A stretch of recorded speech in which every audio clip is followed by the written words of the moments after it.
Good morning, happy hiking people. Today's adventure is brought to you yet again by the great granite state of New Hampshire. That's right, I left my home in Connecticut, traveled up to New England to live free or die and to hike another mountain. Today's mountain is called Mount Tripyramid. Mount Tripyramid has not one, not two, but three peaks to it. And I'm sure you more intelligent folks out there have already figured that out by the name, Mount Tripyramid.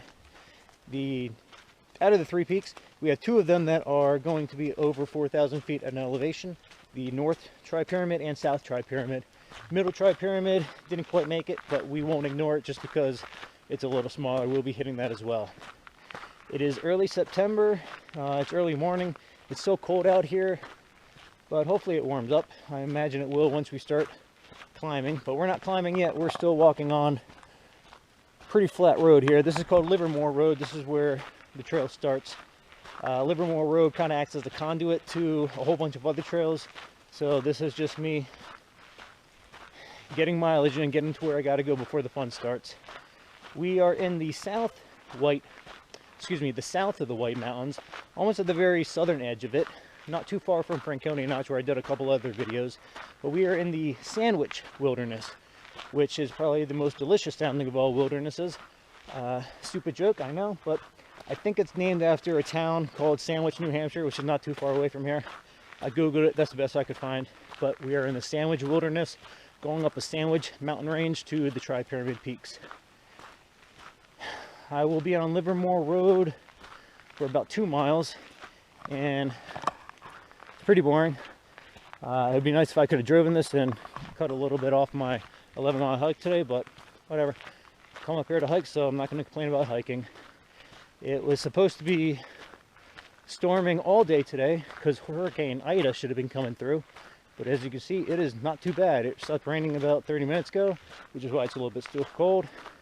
But hey, I'd rather be a little bit cold and dry than cold and wet.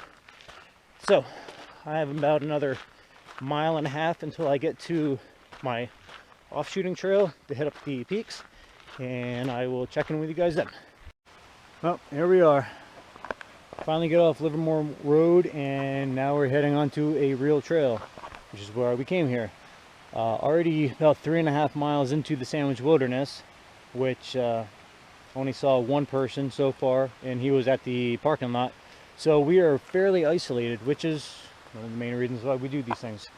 So now let's attack this trail and get on to the north slide. That will be the route that would be taken up to North Tripyramid. Alright, I think we're getting to the start of where it's going to get good. Let me explain. The reason I'm doing Mount Tripyramid today is I don't believe I'm going to be able to ever complete the New Hampshire 48. Those are the 48 peaks that are over 4,000 feet in New Hampshire. And that's fine. That was never really a goal of mine. There's another list out there called the Terrifying 25. That was colloquially put together by a group of people. And it's online. If you Google it, you can find this list. But it's pretty much 25 hikes in New Hampshire that are very adrenalized, butt-puckering, if you will. A little bit, they're not just walks in the woods. You're going to have to put forth some effort and bravery in order to complete these. And I've done 2 of them so far. I believe this would be my 3rd one. They're graded on their on the hiking scale. So this is classified as a class 3/4 hike. Class 1, just to explain the scale real quick, class 1 is just a walk in the park. A class 2 is your normal everyday hiking thing. A class 3 is best to figure you need 3 points of contact. So you're walking and sometimes you're gonna have to use a handhold to get up. In class 4, using the same analogy, you're gonna have 4 points of contact. So you're crawling on all fours, your hand over fist, you're climbing more or less. Then you go to class 5, and then you're gonna need a belaying system, ropes and helmets, because that's rock climbing right there. So this is dipping into a class 3 and 4. And that's because we are going to be climbing up North Tripyramid Slide. So a slide is, for those of you who don't know, a portion of the mountain that, you know, you have a whole bunch of vegetation that grows on the mountain, but these roots, they can't grow deep, right? Because you're at a mountain here, so they have to grow out. So we're up in New Hampshire, and you get a lot of snowfall, and avalanches happen. So when avalanches happen, it doesn't take too much effort to rip all this vegetation off of the granite that's out here, because again, the roots don't go deep, they go out wide. So when these avalanches happen, it pretty much bare strips the mountainside, and you just have rock slabs, and they call them slides. It's definitely not good for the vegetation of the mountain, but it definitely makes for very picturesque mountains and makes for a very fun climbing. This is one of them. This is considered one of the harder ones. I did the flume slide a couple videos back. That was my first slide, and that was fun. This is considered more difficult. I'm not sure yet. We just beginning, like I said, we're just getting to the good stuff. But the slide, I don't know how long the slide gets to the top, but everywhere I read online says we are about to gain 1,200 feet elevation in a half mile. So if you plot that out on a graph, you can figure out the gradient. We're going to be probably hitting 45 degrees, if not more steep than that. It did rain yesterday, so that's going to add to the challenge. It's not raining now, so that's good. Right now, we are still very well underneath the tree line, which poses its own threats because when we get to the rocks, you'll see that there's still moss and lichen growing on the rocks, which acts as a lubricant, really. It makes it for a much more slick environment. But once we get above the tree line and it's just bare granite and sun, that lichen and moss won't be able to grow. So the higher up we get, the easier it should get. Here's what I'm hoping. That's what I read. But we won't know until we get there. But right now, it's just, yeah, I had to do a wardrobe change because I was getting way too hot with the long sleeves. So now we're down to short sleeves and ready to attack. So I will check in with you when we get to some more harrowing trails.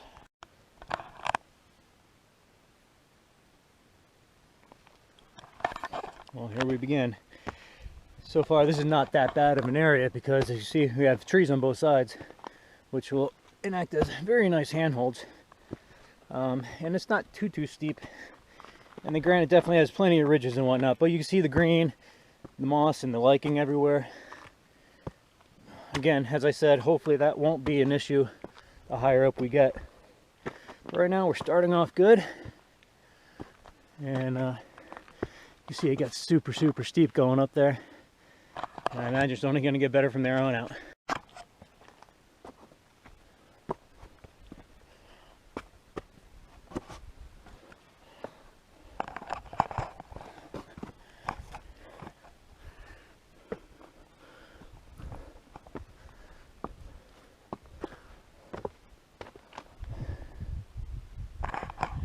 I forgot my headband, so I'm going to have to be hand holding this camera the whole time. So only 3 points of contact for me because I got to hold on to the camera. Everywhere I read online said that the views on top of this mountain are crap. So it's a journey, not the destination type of a hike. But they said the views going up just get better and better the higher you go. So hopefully I remember to turn around, stop and smell the roses and take that in. Definitely getting a little bit more strategical. It hasn't been too difficult yet because there's still a lot of boulders and whatnot that you could climb up down there, which makes sense. If it's an avalanche, all the boulders are gonna go to the most bottom spot, and the higher up you get, the more barefaced granite you'll get. But now we're looking at a honest to God slide and wet. You can see the water dripping down, and again, you just have to be very deliberate and strategic on where you put your hands and your feet. Let's get some. Every time I hike in New Hampshire, I always get to a point where you can just see the mist rolling off the mountains, and it really is something. Well, we're still working our way up. I've only slid decently at one point. I got myself in a stupid situation. I had both feet and hands on the ground and my butt, and still started sliding, but I was able to maneuver over to a tree pretty fast to grab its roots and stabilize myself. So nothing was harmed except for my pride, and now my butt's wet because everything is still very damp up here. Although we're above, well, we're definitely exposed, but you know, there's certainly no sun out yet to dry up everything, which makes this the granite still wet and still cold. And the higher up we get, the more the wind's blowing, so it's getting a little cold again. But I only brought 2 pairs of shirts, and my first one is pretty soaked from the sweat getting out here, so this is what I got going right now. We should be good. I don't know how much further this goes up. It's hard to tell with all the trees in the way, but we're still having fun. Yeah, let's keep going.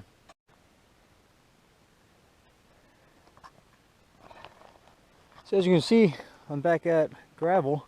Makes me wonder if am I at the top of the slide? I don't know. My first time here, so I'm finding this out as I go as well. If that is the top, that was challenging. There was certainly some very steep areas, albeit it was fairly short.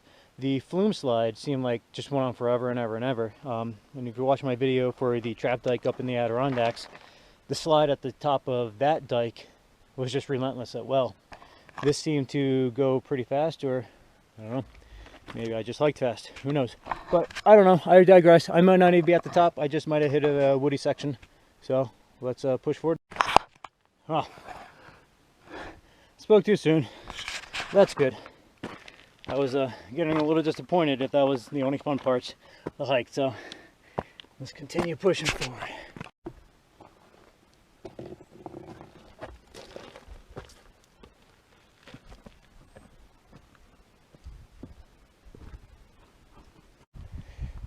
It never fails. Every time I hike in New Hampshire, this is my view. Is this all New Hampshire has to offer? Of course not. But my goodness, I have some rotten luck. But hey, it's not a big deal. I come here for the hikes, not necessarily the overlooks. So it's the journey, not the destination. Not to get too hippy-dippy on you, but that's true. It is aggravating because you have very little wind protection up on the slab, and with this mist coming in, it's getting cold. I feel like I'm drenched in sweat, although I'm not really sweating because it's a little cold. It's just getting very damp because of the mist. But hey, it's not my first rodeo. I should have seen this coming. So we just keep pushing forward. We're almost to the top. I think I'm almost to the top. The higher up you get on this slide, the worse it definitely gets. It's like walking uphill in sand. What we got going on now. A lot of the trip reports I read saying you got to be careful hiking up here in case you have people who are higher up on the slide than you kicking down loose gravel. I'm thinking to myself, wow, what a jerk thing to do. But man, there's nothing you can do about it. Every step you take, you know, you're sliding back even further, and you know, these rocks inevitably are going to start rolling down, and it's hard for a rock to stop rolling once it starts going downhill. Hey, I believe that is the cairn at the top of the slide. So here we go, folks. North Tripyramid slide, cross off the list. Not too bad. Definitely had some areas where I wouldn't call it necessarily terrifying, but I definitely slipped and slide a few times, but nothing where I felt like I was in any danger. I think after this hike I might need to retire my shoes, my boots here, because they didn't do a very good job. But then again, I was definitely asking a lot of them between the dampness, the loose gravel, the sand, and the gradient, the degree that we were hiking. So, but regardless, I got a couple hundred miles on these babies so far, so this might be its swan song. But regardless, I'm almost into the tree line, so I'm really happy. Hopefully it cuts down on some of this wind. Again, I'm not sweating, but I feel very wet because of the mist. And every so often you rub up against these spruce leaves, and you just get soaked because they retain their moisture. All right, almost to the trees. It's amazing. We just got off the slide, and the amount of wind protection these evergreens give you is phenomenal. It's like a totally different climate back here. So incredibly wet, very green. It almost looks like a fairy wonderland. It's very pretty. Yeah, when you get to a certain elevation up here in New Hampshire, it gets like this.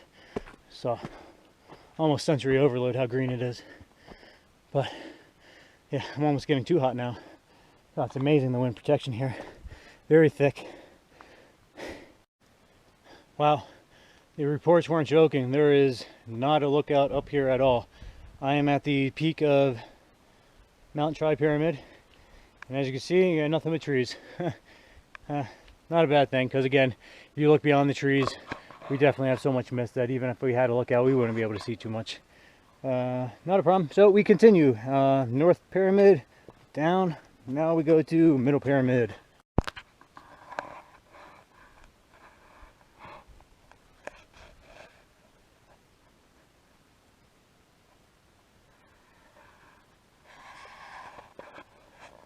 I'm about at the halfway point in my overall hike. Not quite at middle Tripyramid yet. I wanted just a moment of silence, if you will, at the beginning of this video, because I'm about 5.5 miles into this, and just how quiet it is out here. I hear nothing but water droplets falling off the trees. Not too often do you get to places in this world where you hear nothing but nature. It really is therapeutic. Welcome to Middle Tripyramid Peak. It's about as outstanding as North Tripyramid Peak.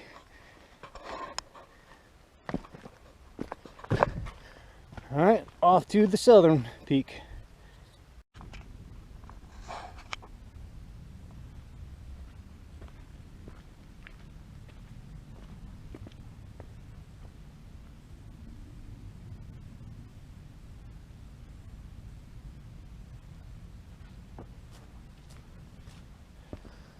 I don't know if the microphone is picking up on it, but there's this low rumbling noise out in the distance.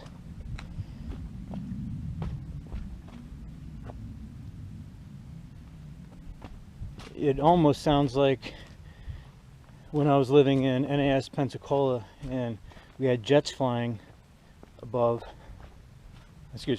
all the time, and the roar of their engines. But I don't know, I'm in the middle of the Sandwich Wilderness right now. I don't think there's too many airports up there, so I don't see too many jets low flying around here. It could just be a weather system moving out, but man, it's quite the roar, and it's coming in it's not one steady roar. It's a low hum, then it gets heavier and heavier, and then it diminishes again. It's interesting. And here we are, folks. Peak number 3. Let's cross off the list. South Tripyramid is done, sir, done. And to stay true to the trip reports, we get no lookout. That's fine. Again, the mist is super thick out there. You wouldn't be able to see anything anyway. Really, the only noteworthy thing on these between these 3 hikes is that roaring noise that I keep hearing. It seems to be picking up every time the wind happens, so I'm guessing that it's just a weather system moving through. It's very ominous sounding, though. I don't know how well the microphone's picking up, but it's a really deep rumble. Almost sounds otherworldly, kind of like the pits of hell opening up or something. But that's part of the terrifying 25, I guess, part of the experience. So I think, yeah, I think we are on our total descent at this point. From what I read, South Tripyramid also has a slide.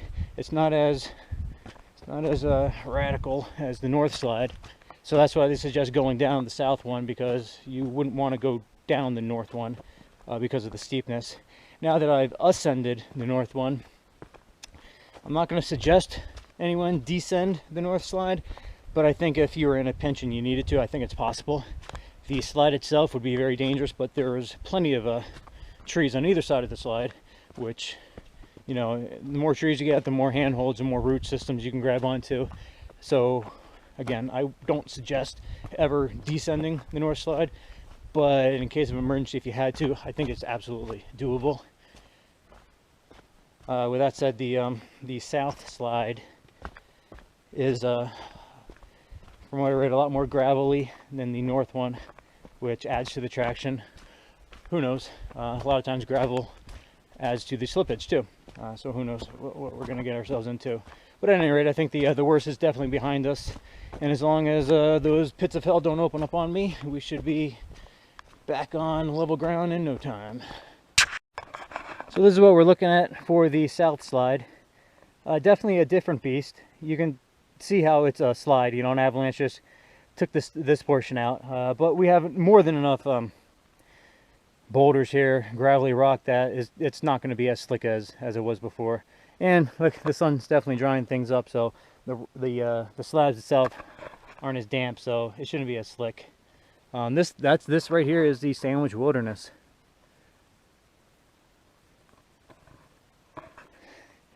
Yeah, I kind of just want to be right in the middle of that and just scream and just have no one hear me.